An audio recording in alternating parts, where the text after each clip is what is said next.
Welcome to the Escape into Board Games podcast. I'm Chris. And I'm Matt. And this is our escape from the real world where we talk about board games.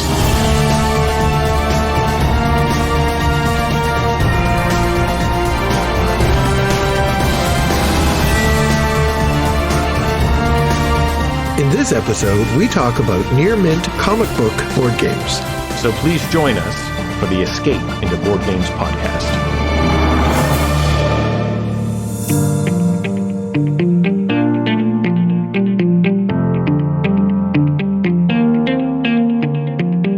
There are a lot of similarities between comic books and board games.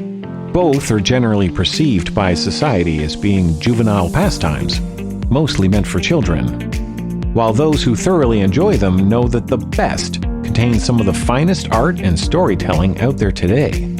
Both comic books and board games are experienced through a combination of art and literature, not only making them similar to each other, but also unique from other art forms. With the unbridled success of the Marvel Cinematic Universe, we're experiencing a new golden age of comics, with comic book culture spilling into every facet of life. In addition to the usual t-shirts, lunchboxes, and Lego sets, we're seeing a huge influx of comic book-themed board games. In this episode, we hope to explore some near-mint comic book board games. So, Matt, I think we should clarify this list a little bit. That's right. It's like literally thousands of board games with superheroes on the cover. Yeah, and we're not going to talk about all of them. We're not going to talk about the majority of them.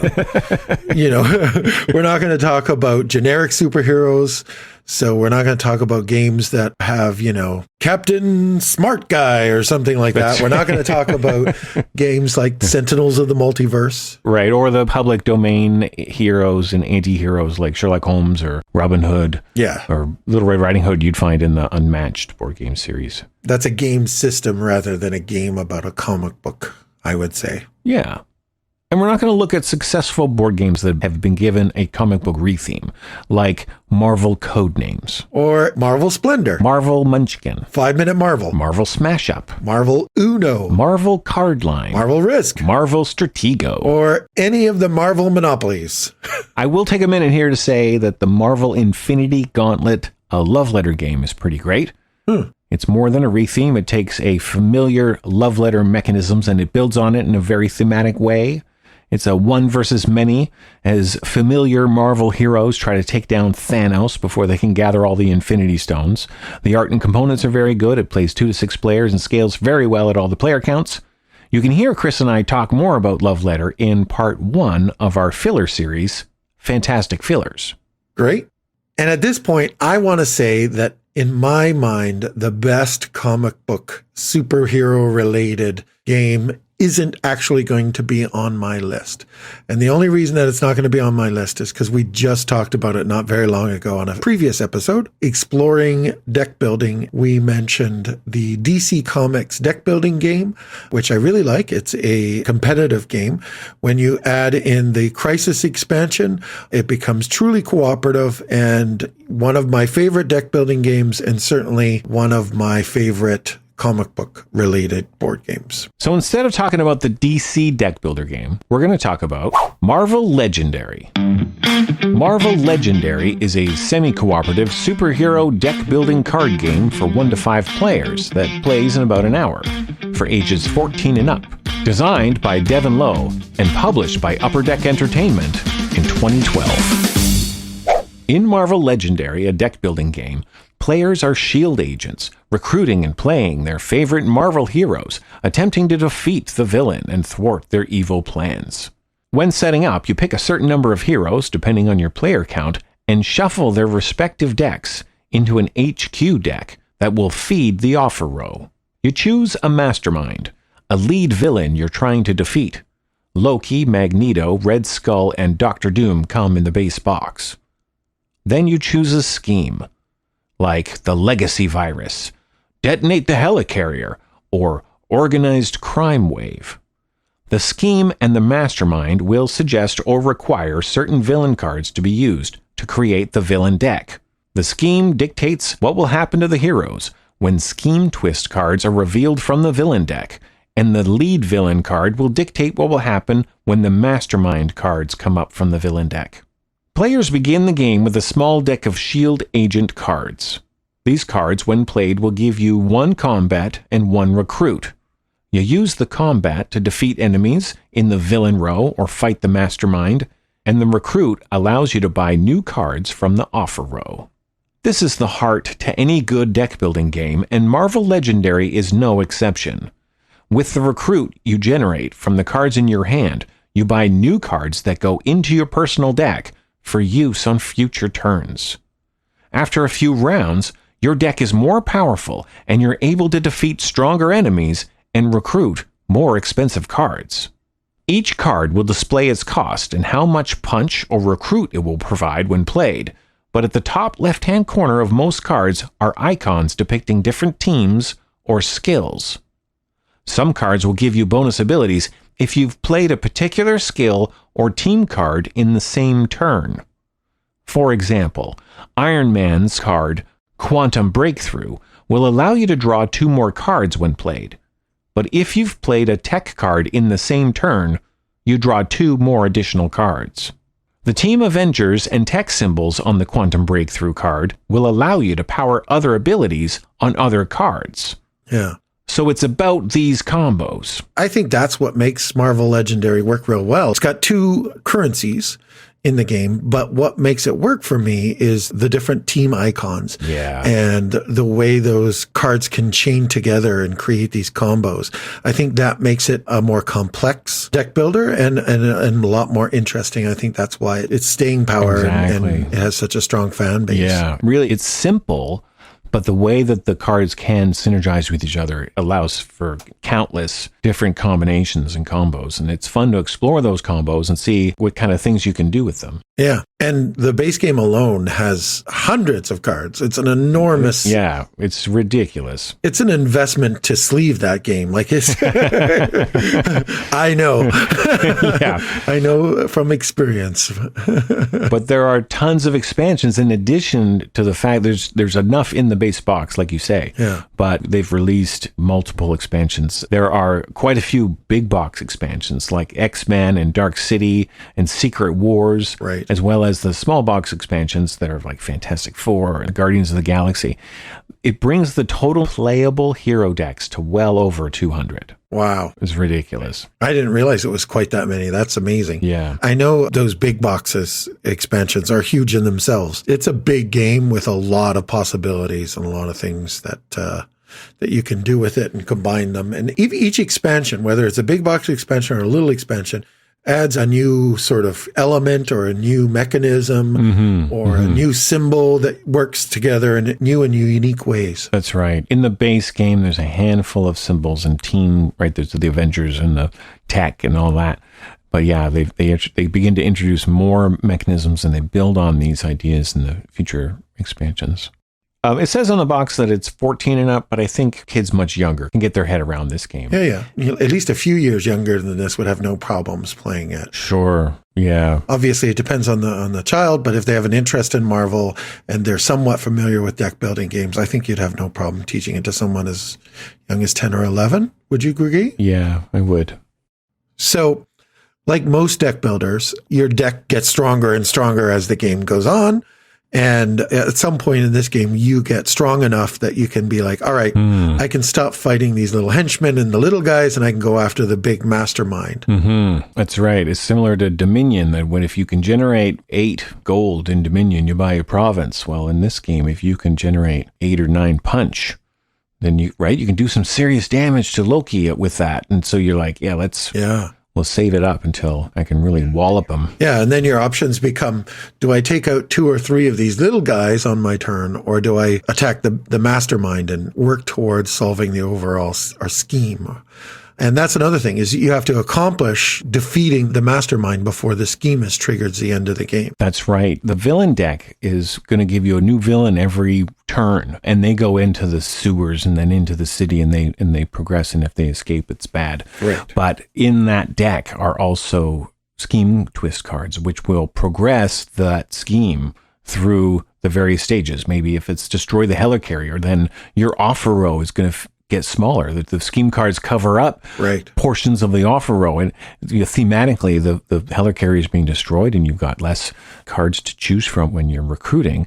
And then if the whole helicarrier gets destroyed, then you've lost. So you got to defeat Magneto or whoever before that happens. Yeah, that's a part of the game that I think is really good, that I like a lot, is the villains are, like coming in through the sewers and then going through the city and going through the different parts of the comic book world. And I always liked that. I thought that was pretty cool. And in fact, that some of the cards will interact differently with the heroes or with the scheme, depending on where they are in the city or in the sewer. Exactly. Yeah. Like the lizard is stronger in the sewers. Right. Yeah. Which is very thematic, right? And like, oh, that makes sense. Yeah. Yeah. I like that a lot. The art in Marvel Legendary isn't great. Very true. Very true. The newer expansions are certainly better than the original, but there have been many complaints about the lackluster art, and they are justified. Yes, I would agree. The art's not great. For example, in the base game, all the Iron Man cards have the same picture on them. Is that right? Yeah, they all have the same picture, which is like, they all have different names. Like I said, there's the Quantum whatever. Right. But we always go by the cost, right? So the Iron Man 1 card, Iron Man 2 card, and of course they will grow 3, 4, 5, and then 7. But that card, if you buy that card, put it in your deck and play it on a future turn, it's going to really wall up the bad guy and allow you to do some great stuff. Right. But the art is the same on all of them. And you would think that the different art should represent the different things you're doing and not just the same picture of Iron Man. So it's kind of disappointing in that way. That is something I didn't realize. Is that true of every hero in the base game? They have improved it in future expansions. My big complaint about Legendary has always been the theme.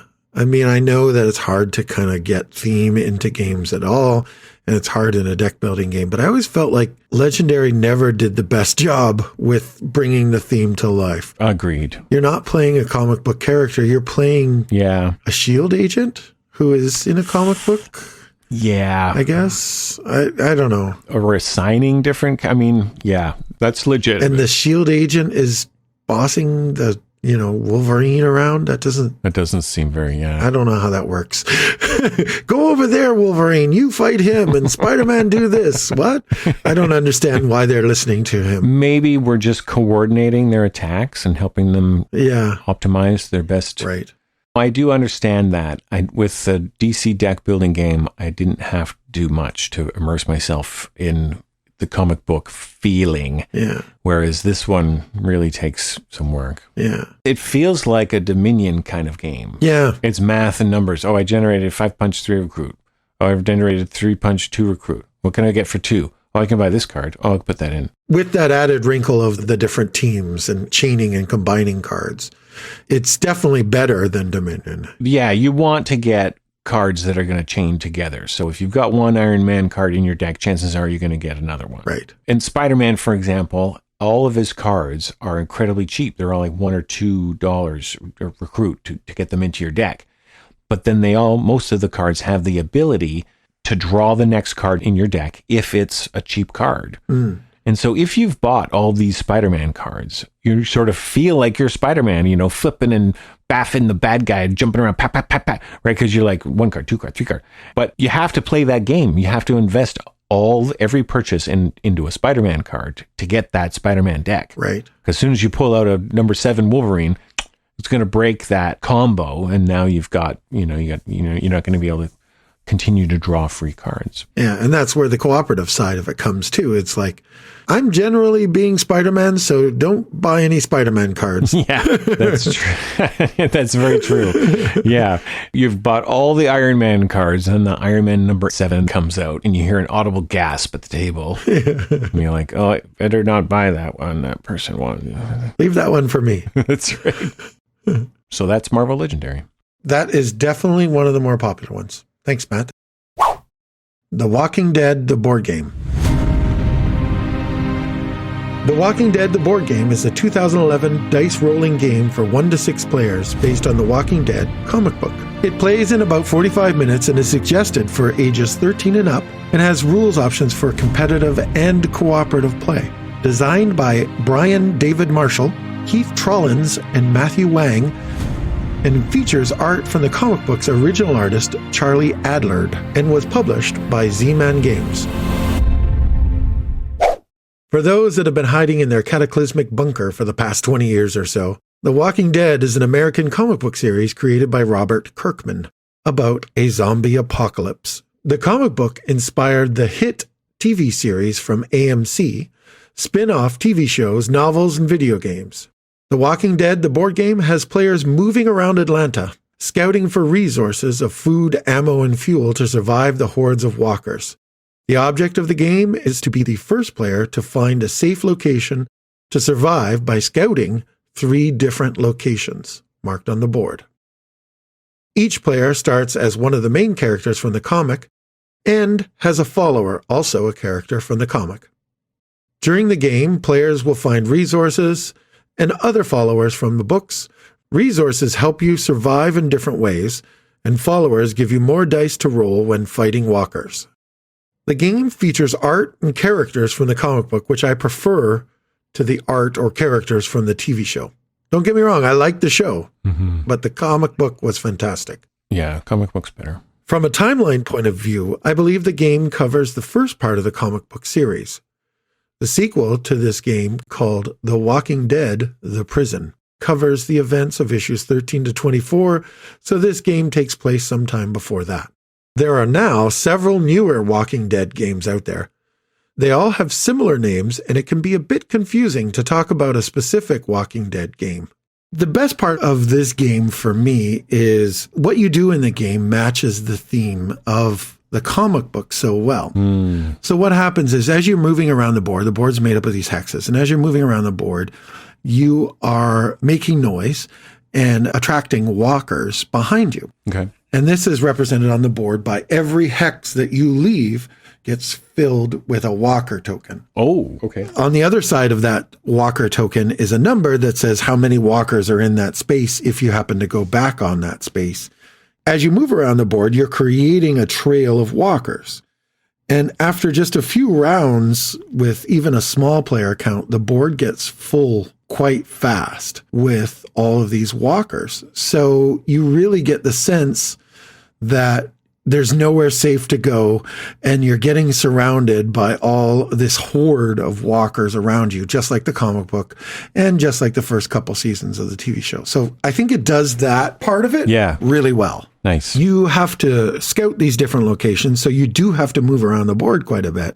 And you will have to travel back on either a hex that has one of the zombie tokens that you put there, or cross over a trail of someone else's. And when that happens, you will encounter some walkers and you'll have to fight them.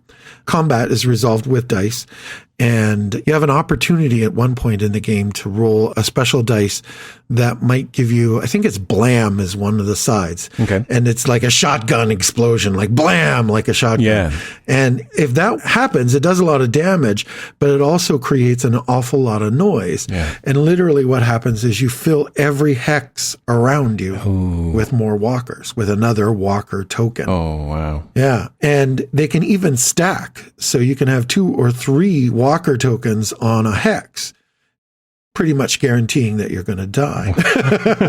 And that brings me to, the game has player elimination. Okay. This is something that I normally do not like in games. I'm not a fan of player elimination.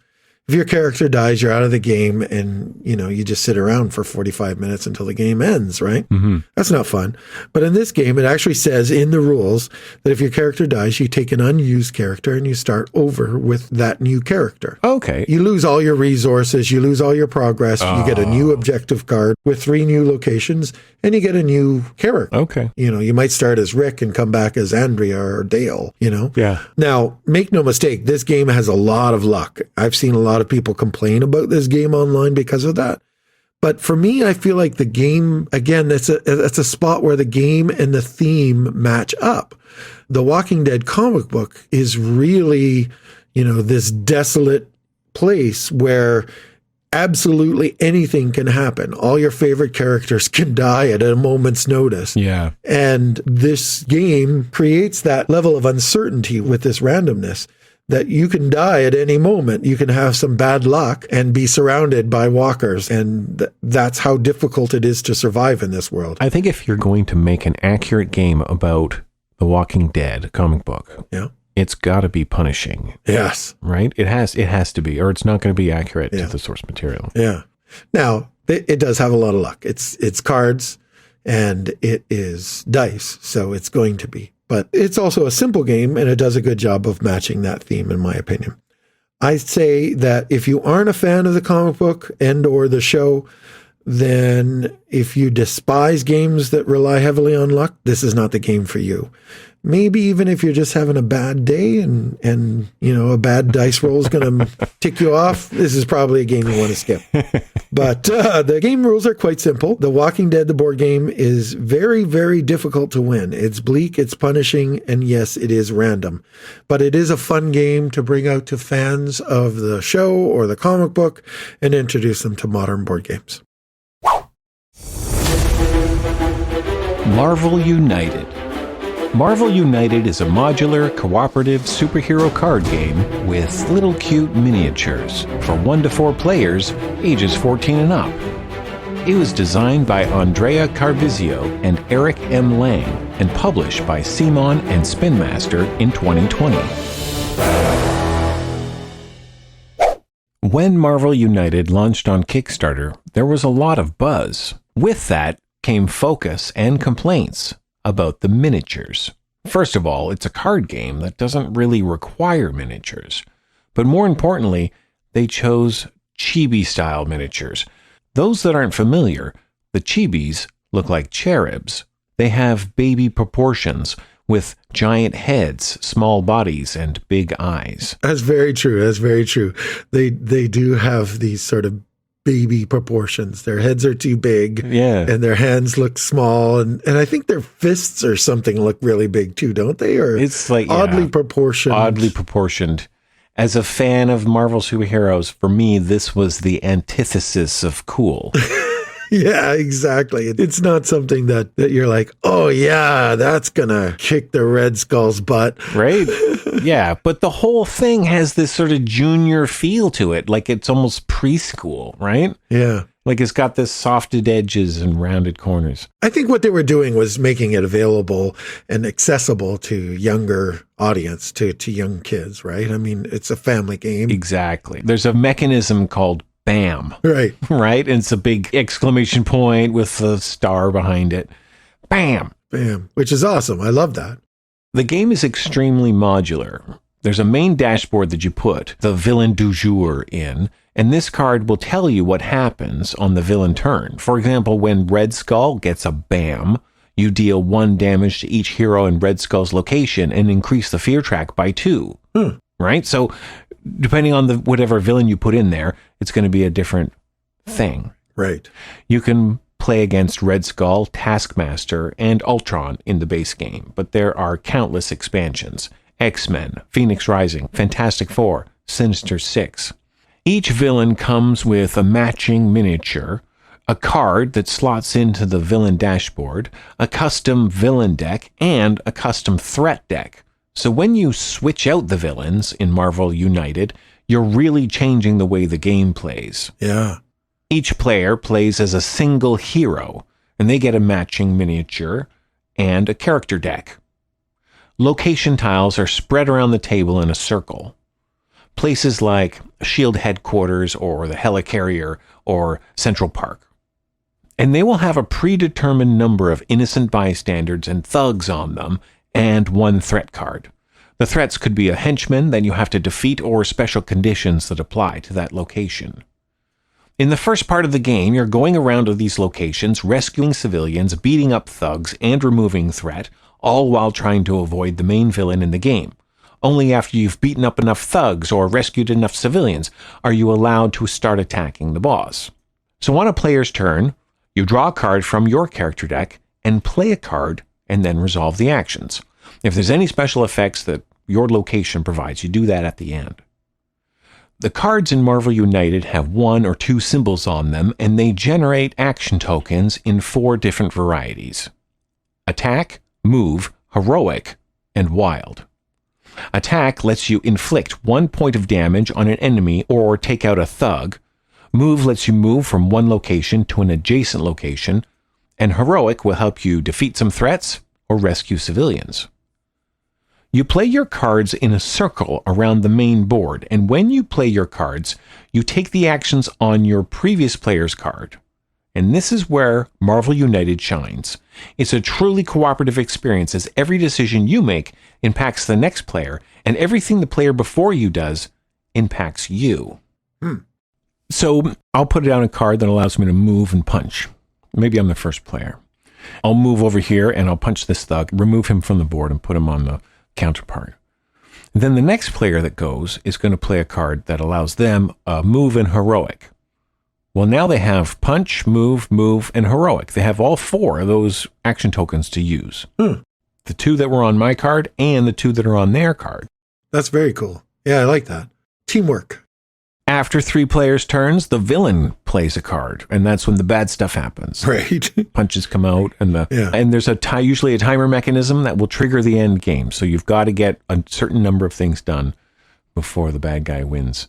It's a pretty fun game in that you have these combos and everybody's helping each other out, and I've got this great ability, and then you can rebound off of that. What I remember liking the most about it was truly cooperative. Like you really felt like you had to work together and that kind of thing. Yeah. But more than that, I liked that the heroes were fighting crime. They were just, beating up bad guys that were doing bad things in the neighborhood. Yeah. And then they got to fight the villain. Yeah, this person needed rescuing, and I rescued them. Yeah, I always feel like, at least in some of the movies, that crime fighting part of superhero movies gets lost, I always want to see, like the Daredevil series, for example. We're going into TV shows now, but the Daredevil series was all about, him policing the streets and his local area. It was really about that. It wasn't an alien coming down through an interdimensional portal and, the whole world was at stake. It was just some guy cleaning the streets. Yeah.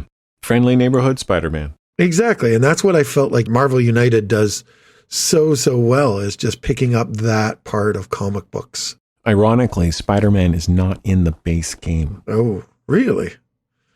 Well, that makes sense from a marketing point of view, I guess. Iron Man, Captain America, Black Widow, Hulk, Captain Marvel, Ant-Man, and Wasp. So all that talk about the chibi miniatures, I've seen a few of them painted now, and I'm completely won over. I think it's fine. I was kind of horrified at first, but now they've won me over, and I kind of like moving them around. They're little statues that represent where you are. They're not the character, really, right? They just sort of represent the character, not be the character. It's like an icon or an emoji of Captain America. Right. But the rest of the art is pretty solid. The components are really nice. Yep. There's a beautiful insert that keeps everything nicely locked into place, and there's like a plastic lid that snaps on top, which I really like. Ooh, a good insert. That's always a selling feature.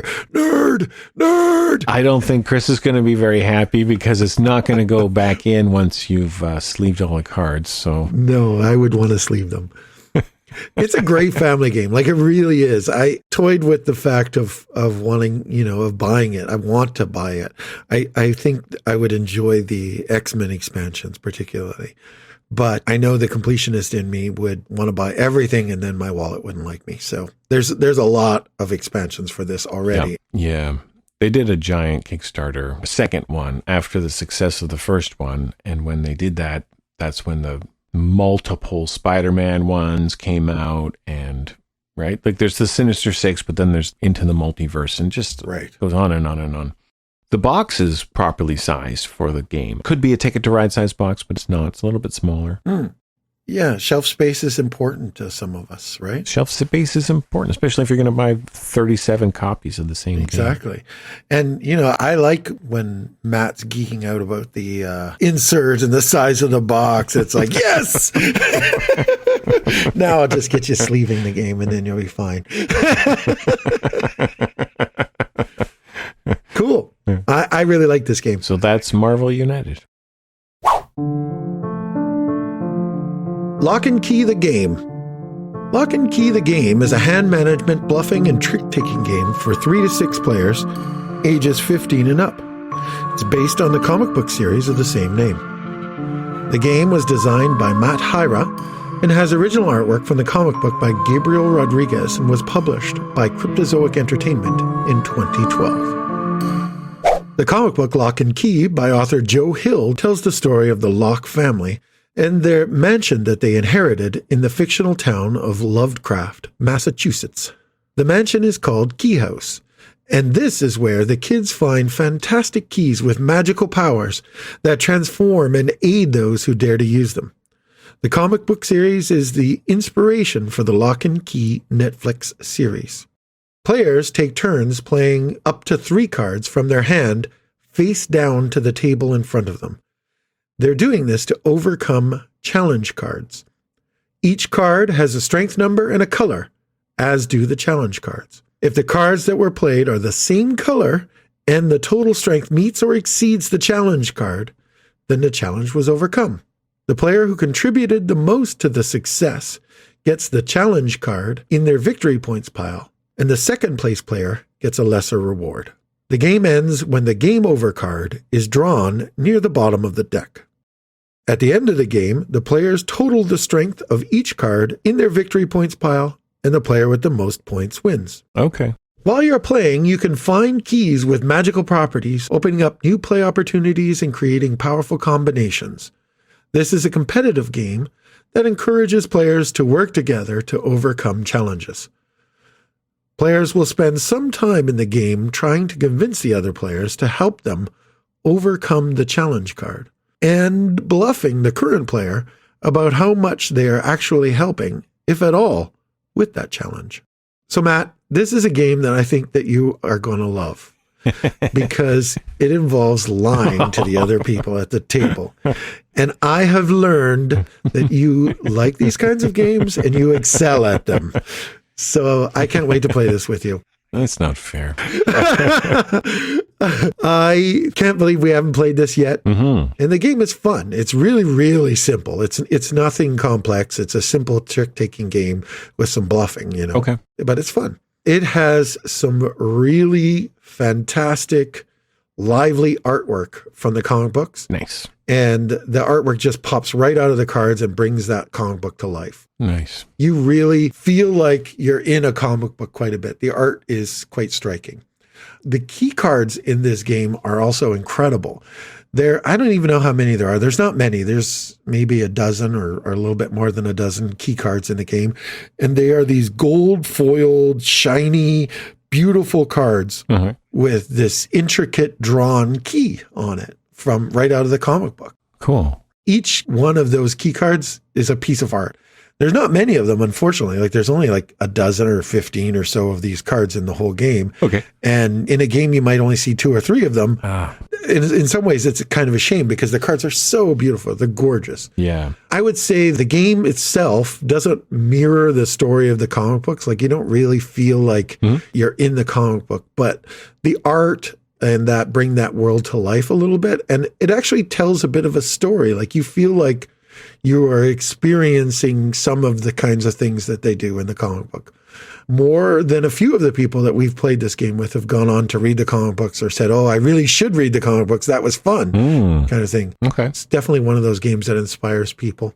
Like I said, it's very simple. It plays really fast. It's not going to stick around for a really long time. There's almost no downtime because you're convincing the other players to be along and why they should help you.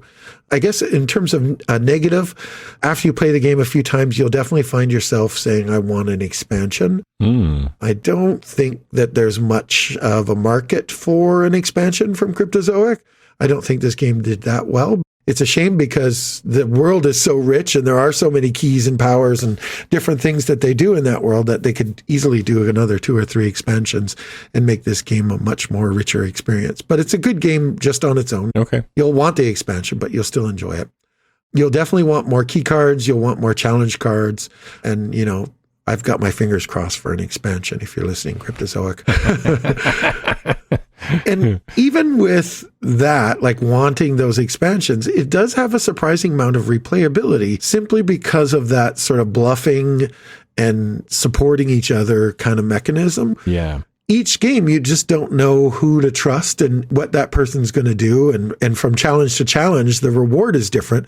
So someone who said they were going to support you and then didn't may decide to really support you in the next turn because they really want that reward. So each game is plays out a little bit differently. And if you're a fan of the comic book or the show, you'll definitely want to play it more than once. The thing about the bluffing mechanic is those challenge cards or what you do with that mechanic of playing the cards face down. It really reminds me of what is my favorite part of one of my favorite games, Battlestar Galactica. And in that game, everyone's sort of voting on or contributing to accomplishing a mission. And you have to play these cards face down of a certain color. And everybody will say, I'm playing 2 cards, I'm playing 1 card, I'm playing 3 cards. Okay. And in that game, you shuffle them up and somebody is the traitor and maybe they've contributed and maybe they haven't. And you find out if you've passed it or not. This one is a much more simplified version of that. Mm-hmm. It works really well and it plays much faster, obviously. I would say because of the bluffing part of the game, it's, isn't that fantastic with 3 players? Yeah. You probably want to do at least 4 or maybe 5 players for this game. Okay. The other negative, I guess I would say, is I feel bad saying I've got negatives of this game that I do enjoy, but the challenges cards, they come out one at a time. So like on your turn, you flip the first card of the challenge deck. And I don't think that that's a particularly sexy mechanism. It doesn't sound very exciting for how you play the game. And the truth is there's no real penalty for failing a challenge besides having to discard cards that you might have used in future challenges. I guess the other penalty for failing a challenge card is possibly losing the trust of the other people at the table, right? It's like, oh, okay, you said you were going to help me and you contributed absolutely nothing. So that can be considered a penalty as well. For sure. What makes the game really fun is the card powers and abilities on the cards. They provide you with many other ways to score points besides just contributing to overcoming the challenges in the game. And the way they work together is quite fun. It's interesting. It's not a game that I will play 2 or 3 or 4 times in a row. Yeah. But it's one that I'll play a couple times over the course of a month or 2, and then I'll probably put it away for a year. So it's not completely fresh in my mind every time because, like I said, it does need an expansion. If we do get together and play this game, you don't need to have been a fan of the comic book. Okay. Although I think that would help you enjoy the game. And finally, I should point out there is a newer Locke and Key game. That one came out in 2021 by Neil Kimball called Locke and Key Shadow of a Doubt. Mm-hmm. But that's one I haven't played. It looks interesting. I'd like to play it, but I haven't played that one. Nice. That's Locke and Key, the game. We're going to get back to the show after a brief message. This next ad is for Chris's own company, Geeky Goodies. If you'd like to hear what an ad for your game, product, or website might sound like, drop us a line at escapeintoboardgames@gmail.com. When we escape into board games, we're always wearing our Geeky Goodies t-shirts. They are great conversation starters for gamers and non-gamers. But did you know that they also sell masks, socks, hoodies, game room posters, mugs, and so much more? All things board games. All things geeky. Visit geekygoodies.com and use coupon code ESCAPE for a 10% discount off your purchase. Attack on Titan, The Last Stand. Attack on Titan, The Last Stand is a fighting, dice-rolling, press-your-luck, one-versus-many game for 2 to 5 players, ages 14 and up, designed by Antoine Bauza and Ludovic Malblanc, and published by Cryptozoic and Don't Panic Games in 2017.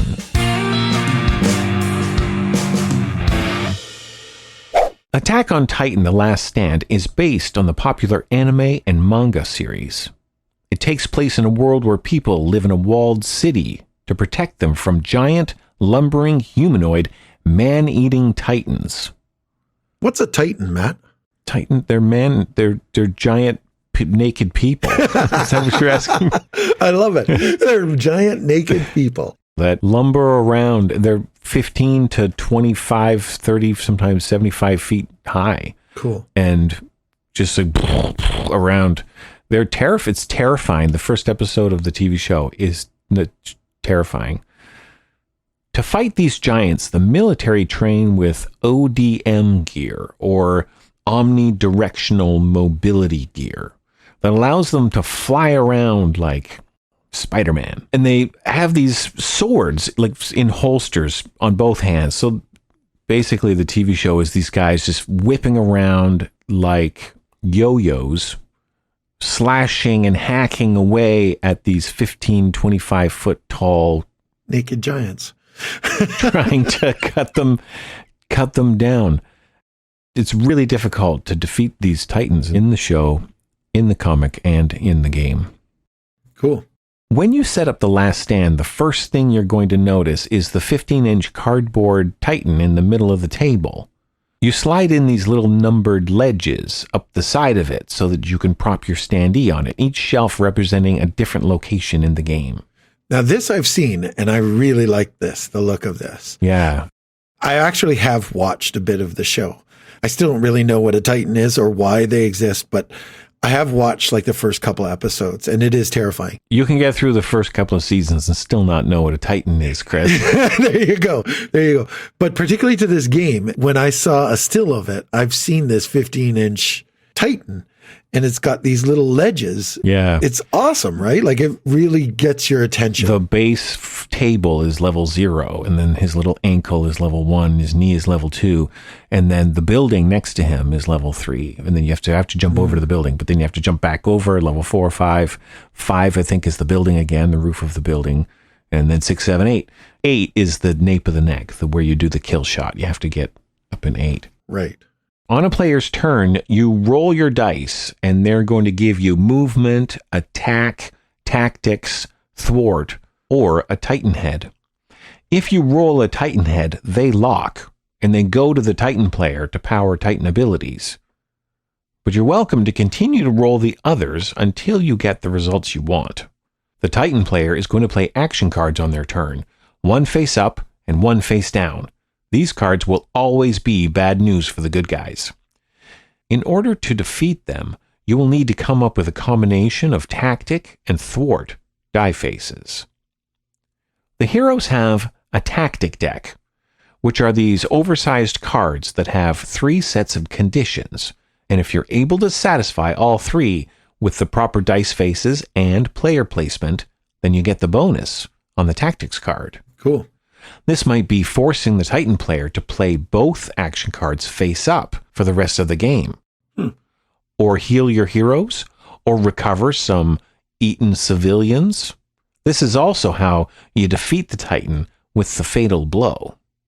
Cool. This game is incredibly difficult for the heroes, especially at 2 or 3 players. It's very punishing, and it's not good for people who don't like push your luck games. Demands a lot of cooperation from all the players at the table because you need to coordinate your die faces. And if somebody's rolling too many dice, they're going to get Titan heads, and those Titan heads are going to go to the Titan player. Yeah. For example, with 2 Titan heads, the Titan player can eat some civilians. With 4 Titan heads, the Titan might be able to heal itself. It's really, really difficult in order to set up what you need in order to accomplish the tactics cards. It's usually 2 turns that you do it, right? The first turn is to move all the players into position. Yeah. And then maybe, keep the Titan's health down. And then the next round, then maybe you can assign some dice to that kill shot. But the tactics deck is, 7 or 8 cards, and only 2 of them are tactics that will allow you to defeat the Titan. So sometimes you have to spend cards to go through the tactics deck until the card you want comes up on top. Oh, okay. So there's all these things need to be in, right? All these little pieces need to be in the right spot in order for that kill shot to be effective, just like in the source material. It's not easy to take down one of these Titans. It's not like one person can go up and go, hi-ya, and just like whack away and get a lucky shot. Right? No, it's not. One guy's got to come around and distract him. The other guy's got to take his ankle out. The other guy's got it right. And that's where they capture this theme so well, whether you're a fan of the comic or you're a fan of the TV show. It really feels like you're these heroes whipping around and performing these maneuvers. Yeah, it sounds great. Like, this is one that we definitely have to put on our list to play together, because I haven't played this one. And, the source material one isn't I'm terribly familiar with, but it's one that I do find interesting. And the game itself sounds very interesting, so I'd like to play it. And it has that cool standee that's like a foot tall in the middle of the table. Gotta play with that for sure. Mm-hmm. This is the one you take to the meetup and the cafes and get everybody to come walking over and check it out. Marvel Heroes. Marvel Heroes is a comic book game from 2006 for 2 to 4 players and has players controlling a group of superheroes fighting crime in New York. The game has set collection, dice rolling, variable player powers, and action points. Co-designed by the team behind War of the Ring, Roberto D'Amelio, Marco Maggi, Francesco Nepatello, and Salvatore Perucci, Marvel Heroes is recommended for ages 12 and up and plays in about 2 hours. Players control a team of 4 superheroes. You can play the X-Men, Fantastic Four, Avengers, or a team they call Marvel Knights, which is what they call the group of lone wolf heroes: Spider-Man, Daredevil, Doctor Strange, and Elektra. Nice. You also control the related supervillain of one of your opponents in the game. Marvel Heroes does a good job of illustrating how comic book heroes often have to work together, requiring players to assign each superhero to either resting, ready, or a supporting role. Each of these provides a different set of actions you can do on your turn. When fighting crime, each hero has a keyword on their card, and if that keyword is on the headline card, then the difficulty level for solving that is reduced. However, your opponent can play villain cards and their team's arch-villain to make the task more difficult. Okay. During the game, players will find allies, complete missions, fight villains, supervillains, and both the heroes and the villains in this game can evolve and get power-ups, providing them with new abilities. Cool. Combat is resolved with both sides playing cards, rolling dice, and choosing a special power type. This works like a rock, paper, scissors mechanic and lets each side, the hero and the villain, specialize how they attack, which affects their attack and their defensive ratings. Supporting heroes provide the ability to roll additional dice. Both defeated heroes and villains may be knocked out, but they can heal and come back into the fight in later rounds.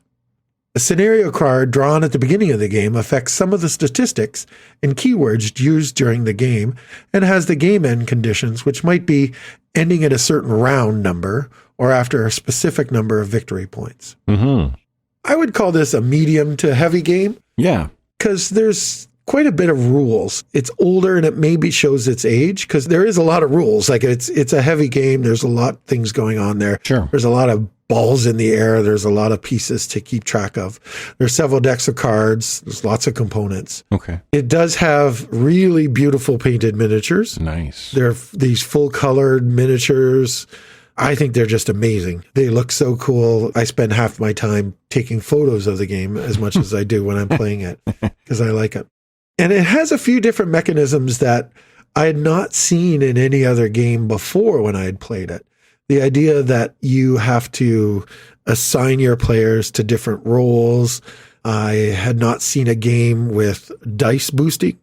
Dice boosting is where you roll a particular dice face and it lets you roll more dice, essentially. And if you roll that face again, you get to roll more dice. And if that face comes up again, you get to roll more dice. Commonly referred to as exploding dice, is it? Exploding dice, yes. Yeah. I'm not sure where I've seen that one before, but yeah, definitely that. This is the first time I'd ever come across that. Cool. And I thought that was very neat. And it works with the theme very well because in a game, you're frequently seeing the hero just goes berserk on the villain and they just pound him. Like, tons of blows get in, that kind of thing. And that's what happens in Marvel Heroes. Nice. Also, players stay engaged when it's not their turn because they're controlling the nemesis arch supervillain of one of their opponents, and they're playing villain cards and battling the opponents on the other player's turn. The headline cards representing the different crimes that are happening around New York, along with the story cards and scenario cards, adds quite a bit of replayability. Nice. And creates a rich story that feels very different every time you play it and feels also very comic booky. And a lot like we were talking earlier with Marvel United, the heroes in this game are running around New York, basically solving crime. And every now and then, you know, the arch villain pops in and the battle grows and they fight a little bit longer. Yeah. And then, you know, both sides go away, lick their wounds and continue fighting. Like I said, it's an older game and it's got a lot of components and a lot of rules. So it may not be for everyone. It's certainly hard to get a copy of now. Yeah. It does take quite a while to play. That's probably one of the things that I've seen the most complaints about online about this game. But it's definitely fun. You definitely feel like you're playing a superhero or a team of superheroes. And like I said, that ability of working together really comes across. You want to bring your fellow team members along with you into the different parts of New York to fight them. And the map is this colorful map of New York. It's quite cool. Cool. We definitely have to play it. It's one of the ones that's on my list. I'm a huge fan of comic books and nerded out. Yeah. Playing a game that's hard to get your hands on appeals to me as well. Well, that's cool. We've actually come up with quite a few games this episode that the other one hasn't played and that we have to play together now. Add it to the list. Marvel Champions. Marvel Champions is a cooperative living card game for 1 to 4 players, ages 14 and up, that plays in about 90 minutes. Designed by Michael Boggs, Nate French, and Caleb Grace, and published by Fantasy Flight Games in 2019. Marvel Champions is a living card game. A living card game is a lot like a collectible card game. It sprung from collectible card games. Yeah, it's evolution of collectible card games. But this is Fantasy Flight's invention. It's their own thing, and they've done a few of them. Is there not an Android one? And there's Call of Cthulhu. There's a Lord of the Rings one. These are all Fantasy Flight games. They kind of cornered the market on the whole living card game thing. It is a trademark from them, I believe. It is, yeah. Card game. Yeah. I think the idea is that it's a collectible card game where you're not getting a random draw of cards. Like Magic, you'd go and buy a pack of cards and they're random. Exactly. You don't know what's inside. You may have every single card in there. You may have some of them. You may get one that's really cool and the rest are all kind of lame. Yeah, or Pokemon, right? Where you don't know what you're getting. Yeah. And random stuff in there. Exactly. Whereas a living card game has the same kind of idea, has expansions, but you know exactly what is in the expansion, and every expansion, wherever it's sold, is the same. Yeah. You know, you get the same 60 cards or 100 cards or whatever in every expansion. And, you know, oh, I like that expansion because I played it at Matt's house. I'm going to go and buy that expansion for my set. Yeah, kind of thing. Exactly. And more than that, the expansions tend to tell a story. Like in the Arkham living card game, it's a continuation story that goes from one to the next, and it just keeps going like chapters in a book. Cool. Which is what makes the living card game and comic book theme meld so perfectly for me, because Marvel Champions is incredibly modular. And the base game includes your scenarios and your heroes. The different scenarios are different stories starring different villains. And the different characters allow you to explore those same stories, but differently. Cool. So Marvel Champions is similar to Marvel Legendary in that you're playing cards that represent different heroes' abilities. But in Marvel Champions, you're constructing the deck before you play the game, and everyone is playing a single hero. So before you begin, you make your Spider-Man deck or your Black Widow deck. So the deck's going to contain some event cards like punching the bad guy. Okay. Or upgrade cards like Iron Man's gauntlet or Captain America's helmet or Thor's hammer. Great. And you have ally cards like sidekicks or teammates. Cool. And support cards like the Helicarrier or Aunt May. Okay. And then resource cards that help you power all of these awesome cards. Cool. So in order for you to play a card from your hand, you have to discard other cards from your hand in order to power it. Right. This is what makes the meat of the game. Important decisions of which cards you keep, which cards you play, and which cards you spend.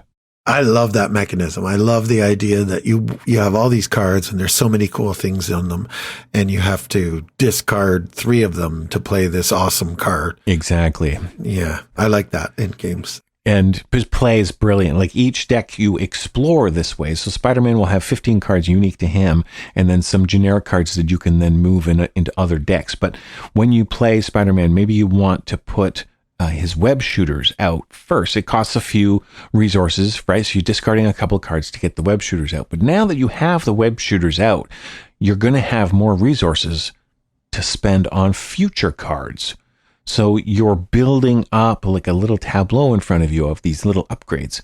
Hawkeye can get his bow and quivers out, and he's got trick arrows. And if you get those out in front of you, then the future turns are going to be more powerful, and you're going to be able to do more things or power the really powerful cards that you hopefully get out of your hand.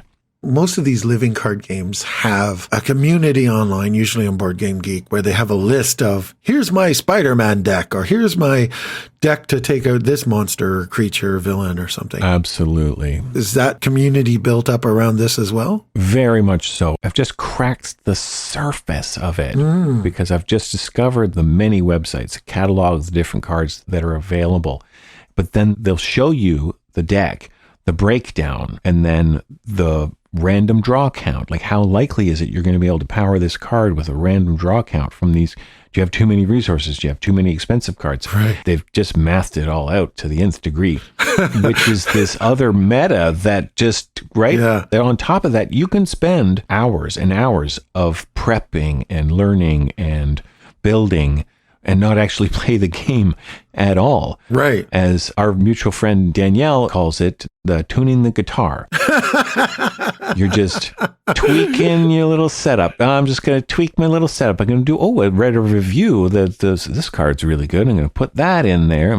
That's going to be really fun when I get to play that. Right. Just get it all tickety-boo, and then you're tuning the Marvel champions. I love that. That's awesome. And with each new expansion that comes out, there'll be generic cards that you can put into any hero's deck, and then you realize, oh wait, that new card that came out is going to work out really well with the OG Spider-Man card that I had when I first opened up this box, and now new possibilities have come up.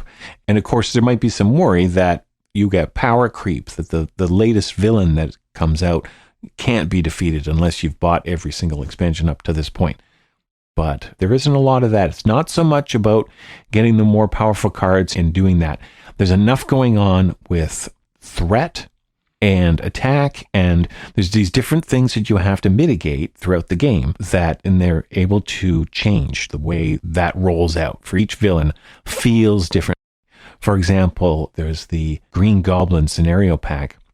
Inside are 2 different Green Goblin scenarios, and then a bunch of modular Green Goblin decks that will go into the different scenarios, changing each scenario quite a bit. Cool. So once you get the villain deck all built up, Green Goblin behaves one way, but then if you use the other scenario deck, well, then Green Goblin behaves in a different way. And in one scenario, he's Norman Osborn most of the time, threatening you in different ways as the businessman, and you have to attack him and provoke him to come out as Green Goblin. But when he does do that, he's way too powerful, and he punches way too hard. So you have to time it so that you're ready, right? You can't just like punch him and run away. Yeah. You have to time it so that they've mitigated that power creep by creating a different way, a different puzzle to solve each scenario. It's maybe you have to time your attacks in a different way. You have to build up. It's really, really interesting. That's cool. And I like that he's an evolving villain, like he's not just, he is this and we go and hit him kind of thing. Yeah. The scenario changes as you go along. I'm always surprised at the variables that they're able to come up with within the game system. For example, Black Widow isn't a terribly strong Avenger. She doesn't have super strength. She can't fly, but she can mitigate the different challenges and the different attacks by jumping out of the way at the last minute. She's got all these cards in her deck and upgrades that you can play that will cancel out attacks, cancel out threat. Cool. As if she's jumping out of the way at the last minute. She's not defeating the villain before she can be attacked. She's sidestepping the attack. And it seems as though the mechanisms are matching the character, right? The theme. It's very immersive that way. Yeah. Iron Man has to build his Iron Man suit. When he first begins, he's got a very, very small hand size, but then you put out the arc reactor, you put out the gauntlet, you put out the helmet, which each upgrade in front of you, your hand size gets bigger, allowing you to play more cards, have more cards, and you become stronger. So Iron Man's very weak at the beginning of the game, but very strong at the end of the game, and you've got to get there as quickly as possible. Love it. Yeah, it's really, really clever. I love that. That's great. I like the story part.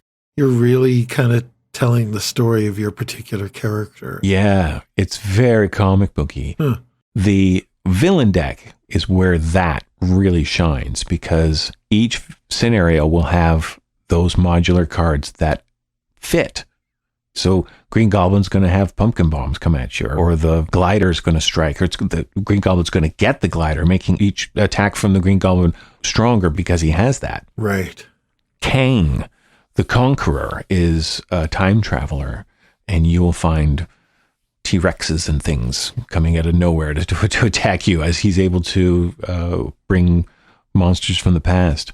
The cards come out randomly, but each of the cards in the deck isn't random. It all fits to the theme, to the story, to what we're trying to do. So when they do come out, it doesn't feel random. It just feels like an ambush, or like an attack, or like it's been, right? Yeah. Personally, when I get a new deck, I don't go through and read all the cards. I shuffle it all up and I play. And then when it comes out, there's lots of, the art is fantastic. There's lots of flavor text, and it really feels like you're playing a comic book. Oh, great. That sounds wonderful. Yeah. We've talked about some really good games in this episode, but Marvel Champions is by far the most comic booky board game. Cool. Doesn't feel like a game that's been given a comic book theme. Right. It feels like you're playing the comic book in game mode. They've created this system to bring a comic book to life. Yeah. And it happens to be a good game. Yeah, very good game. I can't wait to try it. That's Marvel Champions. Notably absent from our list and our board game tables, The Versus system, released in 2004. Thanos Rising, Avengers Infinity War, released in 2018. Marvel Crisis Protocol from 2019. And Marvel Villainous, released in 2020. Have you played any of the comic book board games we've talked about today? What's your favorite comic book board game? Drop us a line at escapeintoboardgames@gmail.com. Thanks for listening to the Escape Into Board Games podcast. Be sure to check us out on Facebook and Instagram at Escape Into Board Games. This episode is produced by Matt McKenzie and Chris Cormier. Production assistance by Sherry Cormier. Music by John Yasut and Daniel Carlton. See you at the next Escape.